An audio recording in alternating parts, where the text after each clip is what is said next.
Taga-Pakistan ka na. Hindi. Ano? Wala. Pakistan Filipino? ka eh. Wala. Bangladesh. Ah, Bangla. Alam mo Bangladesh? Oo, marami kami kasamang Indiano eh. Pero Bangladesh. Bangla, iba din yun, di ba? Bangladesh, malapit na India. Oo, yun nga. Pero ang Bangladesh ang mahilig mag-girlfriend ng Pilipino. Nox. Walang girlfriend. Kisa na yung ko bang artista diya? Mari man di ay. Nalagay artista diya o si Sarah Geronimo. Ay, rapat oy.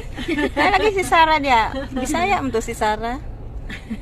Hindi mo na kami naintindihan, no? Saan ka po, Philippine? Mindanao, Bisaya. Cebu, Pampanga, Negros. Negros, malapit na Mindanao. Ano lang ng Bisaya. Bisaya, Mindanao, Cebu, Mm. Bisaya. Ah, galing. Tagalog, Hindi ba siya yung nasakyan natin noon din? Tagalog, Marunong din mag-Tagalog eh, Bisaya. Manila, Oh, Tagalog, Manila. Manila. Luzon. Cebu, Luzon. Bisaya. Cebu, Bisaya. Mm. Oo. Oo. Unsa ka? Marunong ka mag-Bisaya? Bisaya, hindi ko alam. Hindi mo alam? Ah, hindi mo alam yung... Ni Kuya, pwede na siya talaga sa... Pwede na siya magbakasyon sa Pinas, no? Pwede ka na magbakasyon sa Pinas. Hindi na siya mabenta Hindi ka na doon. Hindi ka... Hindi ka na maloko ng mga Pilipino, marunong ka mag